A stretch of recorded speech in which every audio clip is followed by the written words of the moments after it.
ഇതാ വന്നോല്ലാം കഴിക്കുക എടുത്തു വെച്ചിരിക്കുക.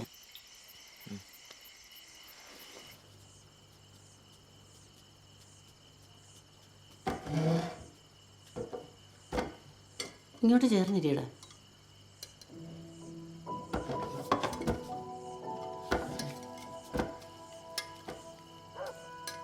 ഇന്നത്തെ അച്ഛൻ്റെ പ്രസംഗം ഒന്ന് കേൾക്കേണ്ടതായിരുന്നു.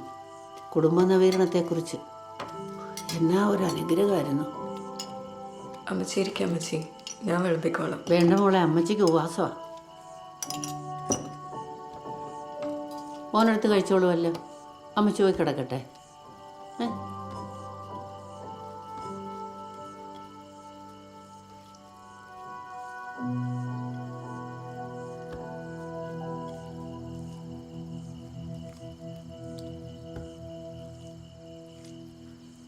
കഴിഞ്ഞ ദിവസം സംഭവിച്ചത് താനത്ര വലിയ വിഷയമായിട്ട് എടുക്കേണ്ട ആവശ്യമൊന്നുമില്ല കേട്ടോ. പറ്റുവാണെങ്കിൽ അതങ്ങ് വിട്ടേരേ.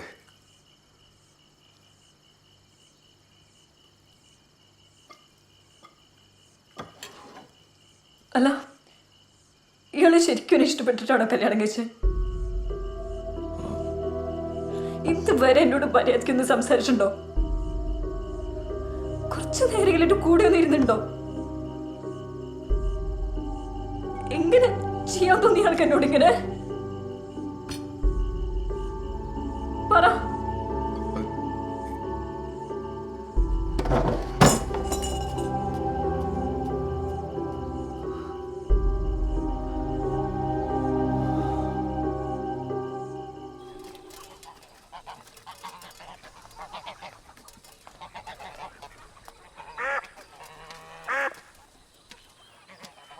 അമ്മച്ചി, ഞാനും വരണ്ട ധ്യാനത്തിന്. നല്ല കാര്യം. മോള് പോയി ഒരുങ്ങി, നമുക്കൊരുമിച്ച് പോവാം. എന്നാ കൊച്ചിനെയും കൊണ്ട് നടന്നു പോകണ്ട അമ്മച്ചി. ശ്രീവാച്ചനെ വിളിച്ച വണ്ടിക്ക് അങ്ങ് പോകാമല്ലോ. ഞാൻ വരണോ അമ്മച്ചി? സിറ്റിയിൽ നിന്ന് ഓട്ടോ വിളിച്ച് വിട്ടാ പോരെ? ഞാൻ പറയുന്ന അങ്ങോട്ട് കേട്ടാ മതി. ശരി.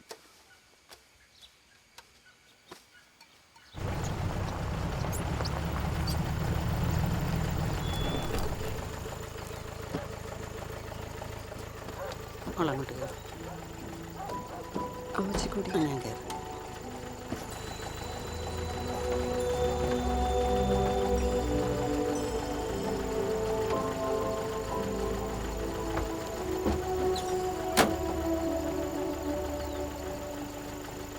അതെ, കാലത്തൊരു ഇച്ചിരി മാറ്റാവോ? ഗിയറൊന്നാണ്.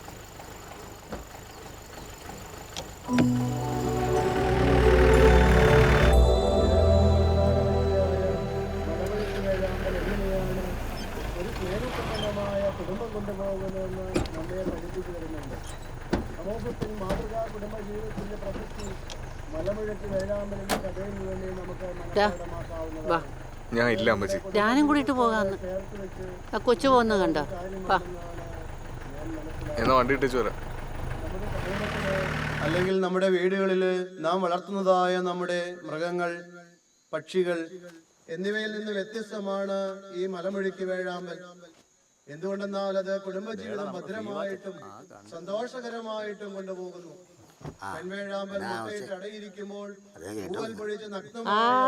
എടാ ശ്രീവാച്ച, നിന്റെ ആക്രാന്തൊക്കെ മാറിയോടാ? ഒന്ന് മിണ്ടായിരിക്കാം എന്തോന്നുള്ളവരെ ഞാൻ പറഞ്ഞു വന്നത് മലമുഴക്കി വേഴാമ്പൽ.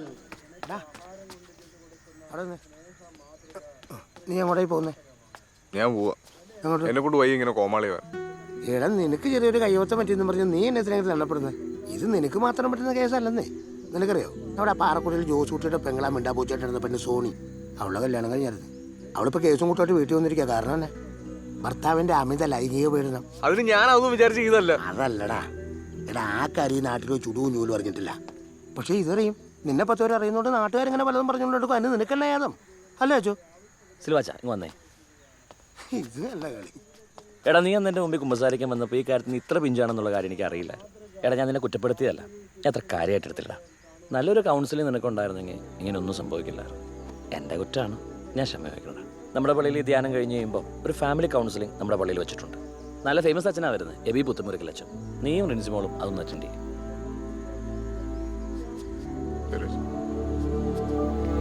കൊള്ളാം.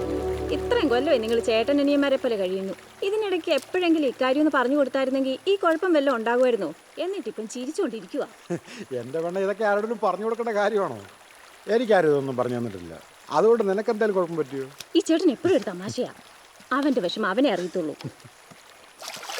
എടി ചെറുക്ക, നീ ഓരോന്നാലോചിച്ച് മനസ്സ് വിഷമിപ്പിച്ച് വല്ല അസുഖം വരുത്തി വെക്കണ്ട. ഞാൻ പോവാ, നിങ്ങൾ കുളിച്ചിട്ട് വന്നേരേ.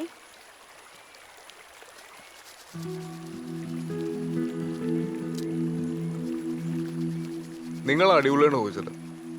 നിങ്ങൾ തമ്മിൽ വഴക്കുണ്ടാറുണ്ടോ? ചെറിയ ചെറിയ പിണക്കങ്ങളൊക്കെ ഉണ്ടാറുണ്ടാ.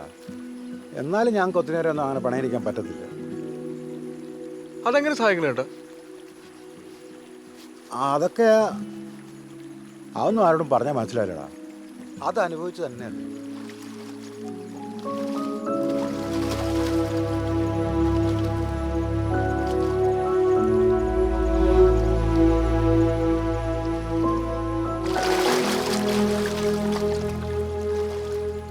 ഞാൻ ചെയ്ത മഹാപോക്രിത്തരായി പോലെ ചേട്ടാ. പിന്നല്ലാതെ സംശയമുണ്ടോ? ഇപ്പം നിനക്കത് ബോധ്യമായല്ലോ. എടാ, നിനക്കൊന്നും അറിയില്ലായിരുന്നുള്ളത് ആ കൊച്ചിനോടൊന്ന് പറഞ്ഞാൽ മതിയായിരുന്നു. അന്ന് രാത്രി ഞാൻ അങ്ങനെയൊന്നും പറയാൻ പറ്റിയൊരു മാനസികാവസ്ഥ അല്ലായിരുന്നു ചേട്ടാ. ഞാൻ വല്ലാണ്ട് പേടിച്ചു കേട്ടാ. എൻ്റെ ജീവിതത്തിൽ ഞാൻ ഇങ്ങനെ ടെൻഷൻ അടിച്ച ദിവസങ്ങളുണ്ടായിട്ടില്ല. ചേട്ടൻ അറിയോ? എടാ, എന്തിനാടാ ഒട്ടായി നീ മേടിച്ച്? ഇത് ഈ ഭൂമിയിൽ നീ മാത്രം ചെയ്യുന്ന കാര്യമാണോ? അല്ലല്ലോ. ഇതൊന്നും എല്ലാവർക്കും നേരാൻ വണ്ണം അറിയണമെന്നൊന്നുമില്ല. നീ വെറുതെ ടെൻഷൻ അടിക്കാതെ ഈ ചുറ്റുപാടുമൊക്കെ ഒന്ന് നോക്കി. എന്തെല്ലാം തരം ജീവികളാണ്. അതിലേതെങ്കിലും ഒന്ന് സ്വന്തം സുഖത്തിന് വേണ്ടി ഇണയെ ആക്രമിച്ച് കീഴ്പ്പെടുന്നതാണ് നീ കേട്ടിട്ടുണ്ടോ? അല്ലെ കണ്ടിട്ടുണ്ടോ? അത് ശരിയല്ല ചേട്ടാ. ഇതുങ്ങൾക്കൊന്നും അങ്ങനെ ഒരു പ്രശ്നമില്ലല്ലേ? അതാ അതുങ്ങളെപ്പോലെ തന്നെയാണ് നമ്മളും. എല്ലാവരുടെ ഉള്ളിൽ പ്രണയമുണ്ട്. അതൊക്കെ ഒന്ന് പുറത്തെടുത്താൽ മതി.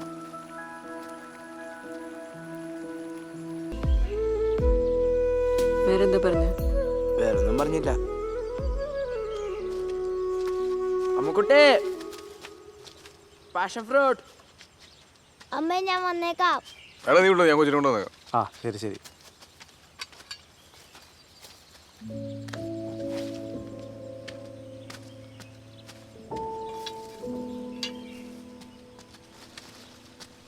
ഞങ്ങളിപ്പോൾ ശ്രീവാസനാരി മിണ്ടിക്കൊണ്ടിരിക്കുമായിരുന്നു. എന്നാ പറഞ്ഞേ? ഞാൻ പറഞ്ഞു ശ്രീവാസൻ ബാവ ചേച്ചിയെ ഭയങ്കര ഇഷ്ടമെന്നും പറഞ്ഞു. അന്ന് ഹണിമൂണിന് ഇപ്പോൾ ചേട്ടനെ മിണ്ടാൻ പറ്റാത്തതുകൊണ്ട് ഭയങ്കര സങ്കടമെന്നും പറഞ്ഞു. നീ എന്നെ പരിപാടി ഇടോ കാണിച്ചു. നിനക്ക് ആ കേസ് കൂടെ പറഞ്ഞ എന്നാ ആവശ്യമുണ്ട്? ഇത് ചേച്ചി എന്നാ പറഞ്ഞേ? ചേച്ചി പ്രത്യേകിച്ചൊന്നും പറഞ്ഞില്ല.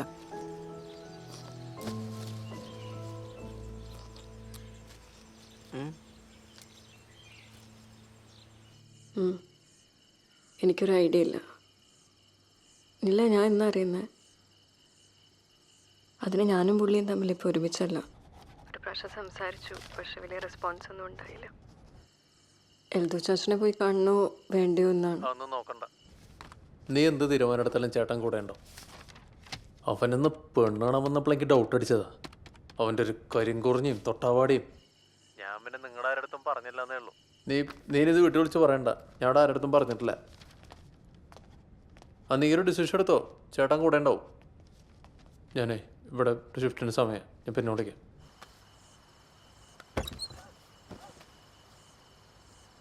ഒറ്റയ്ക്കിരുന്നും ബോറടിക്കാൻ ഓർത്ത് കയറിയതാ. ആ വാതിലൊന്ന് ചാരൂ. സുരേഷ് ഗോപിനെ പറ്റി സംസാരിച്ചിരുന്നില്ലേ? കുറ്റിയിടണ്ട. അന്ന് ഹണിമൂണിന് പോയപ്പോൾ പനിയില്ലായിരുന്നു അല്ലേ? ഇല്ലായിരുന്നു. ഞാനത് പറയാൻ വരുമായിരുന്നു. ഞാൻ ചുമ്മാ ചോദിച്ചെന്നേ ഉള്ളൂ. ഇപ്പോഴും എന്നോട് ദേഷ്യമുണ്ടോ? ദേഷ്യമൊന്നുമില്ല. പക്ഷെ നമ്മൾ തമ്മിൽ ഇനി മുന്നോട്ട് പോവില്ല. എനിക്കതൊട്ടും കഴിയില്ല. എൻ്റെ പ്രശ്നം കൊണ്ടാട്ടോ. അയ്യോ, അതന്നെ അങ്ങനെ പറയുന്നത്.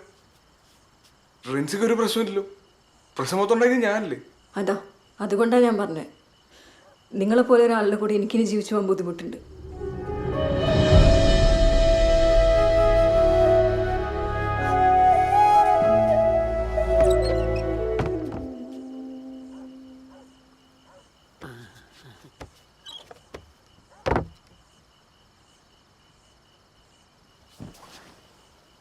അപ്പോൾ എന്നെ പറഞ്ഞു വരുന്നത്?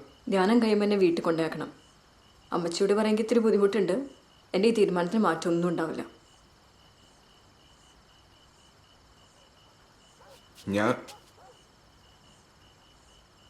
ഞാൻ ജീവിതത്തിൽ ആദ്യമായിട്ട ഒരു പെണ്ണിനോട് ഇങ്ങനെ ഇങ്ങനെ തുടർന്നത്. അതിങ്ങനെ ആയിപ്പോയതാ. ഒരു പെണ്ണിനോട് ഒരാണും ചെയ്യാൻ പാടില്ലാത്ത തെറ്റാ ഞാൻ തന്നോട് ചെയ്തു. റിൻസി, എന്നോട് ക്ഷമിക്കണം.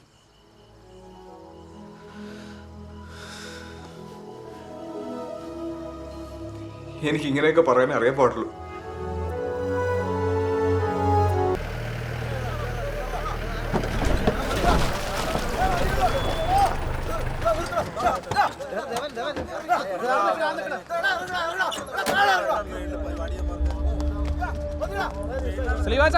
കടക്കാത്ത ഭയങ്കര അടി നടക്കോ?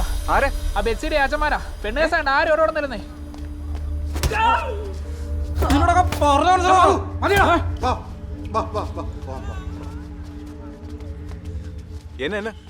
എന്നാ വിഷയം? ഒരു വിഷയമില്ല, ഉള്ളതൊക്കെ ഞങ്ങൾ കൈയറിഞ്ഞിട്ടുണ്ട്. ചേട്ടായിക്ക് വന്നേ. എന്നാടാ? എന്നാ എന്റെ പോന്നടാവേ, എനിക്കെങ്ങും അറിയത്തില്ല. ഞാൻ മര്യാദയ്ക്ക് ഇവിടെ ഇരുന്ന് ഗെയിം കളിച്ചോണ്ടിരിക്കുകയായിരുന്നു. ബാക്കി പറഞ്ഞു കൊടുക്കടാ. ബെറ്റ്സി എന്നെ ഒന്ന് കാണാൻ വന്ന സ്ലീവാച്ച. ഞങ്ങളിവിടെ സംസാരിച്ചുകൊണ്ടിരിക്കുകയായിരുന്നു. അപ്പോഴവളുടെ ചാച്ചന്മാർ കയറി വന്ന്. കുറെ നാളെ ഇവന് പണി തുടങ്ങിയിട്ട് ഞങ്ങൾ കണ്ടോണ്ടിരിക്കുമല്ലേ? ശ്രീവാച്ച എത്രയും വേഗം നിങ്ങളോട് പറഞ്ഞു വിട്ടണം. അതായിരിക്കും നിനക്ക് നല്ലത്. ഒരു ചുക്കുമില്ല. എന്നെ ധൈര്യത്തിന് താരൊക്കെ ഈ പിള്ളേരെ കൈവച്ച് ഈ നാട്ടിൽ നടക്കാത്തൊന്നും അന്യമാര് ചെയ്ത്. നീ ഈ തട്ടികൾക്കൊക്കെ വളം വെച്ച് കൊടുക്കുന്നത്. അങ്ങനെ തന്നെ വിചാരിച്ചു. താവരെ വിളിച്ചോണ്ട് ഇറങ്ങി പോയോ? പോയണോ? ഇറങ്ങി പോയണോ? പോ. കണ്ടവനെ ഉപദ്രവിച്ചോണോ മാര്? നിനക്കാളെ പോറ്റാനുള്ള ധൈര്യം ഉണ്ടോ? എന്നാ നീ ബെച്ച് വിളിച്ചിറക്കും. ബാക്കി കേട്ടു. ആ മൗസാറെ, ഞാൻ ടൗണിലുണ്ട്. ഒരു സന്തോഷ വാർത്തയുണ്ട് കേട്ടോ. നിന്റെ സക്കിന്റെ ഇടയ്ക്ക് 100-ൽ 100 മാർക്കാ അവര് തന്നേക്കുന്നേ. അതേടാ, ഇപ്പൊ എയോട് മെയിൽ വന്നായിരുന്നു. നിന്നെ അവര് തെരഞ്ഞെടുത്തടാ.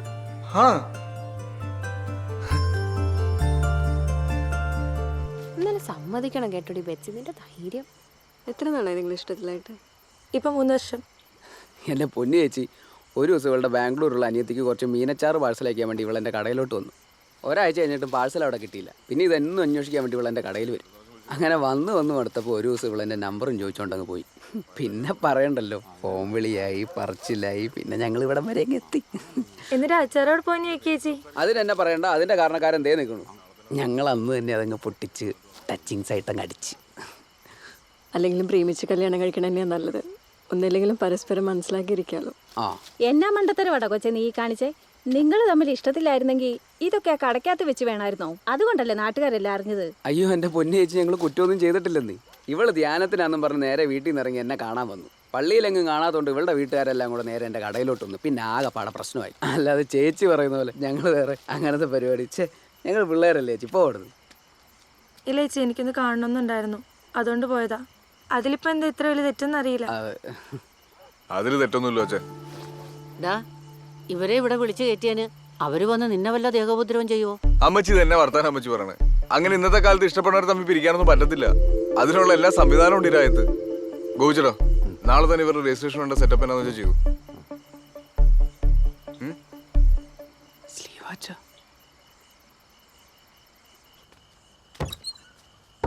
കുഴപ്പമില്ല സ്ലീവാച്ച, ഞാൻ ഇവിടെ ഒറ്റയ്ക്ക് കിടന്നോളാം. അന്നത്തെ പ്രശ്നം കഴിഞ്ഞ പിന്നെ ഇതാടാ എന്റെ മുറി. ആ പ്രശ്നം ഇതുവരെ സോൾവ് ആയില്ലേ? ഇല്ലെന്നേ, അയച്ചൊരു വലിയ പ്രശ്നമാണ്. അതൊക്കെ പോട്ടെ, നിന്റെ കാര്യം എങ്ങനെ? സ്ട്രോങ് അല്ലേ? വീട്ടിൽ പറഞ്ഞു? വീട്ടിലൊക്കെ പറഞ്ഞായിരുന്നു. അമ്മച്ചി ഇച്ചിരി പേടിച്ചിരിക്കുക. അതിനകത്തിന് അമ്മച്ചി പേടിക്കണേ? നമ്മളൊക്കെ അല്ലേ ഇവിടെ. പേടിച്ചിട്ടൊന്നുമല്ല, പക്ഷെ ഇത്രയും പെട്ടെന്ന് ഇങ്ങനെയൊക്കെ സംഭവിക്കുമെന്ന് ഞാനും വിചാരിച്ചില്ലെന്നേ.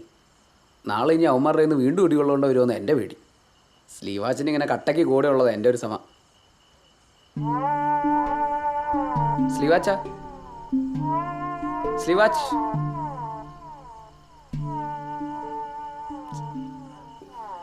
ഇടികൊള്ളുകൊണ്ട് വരൂ.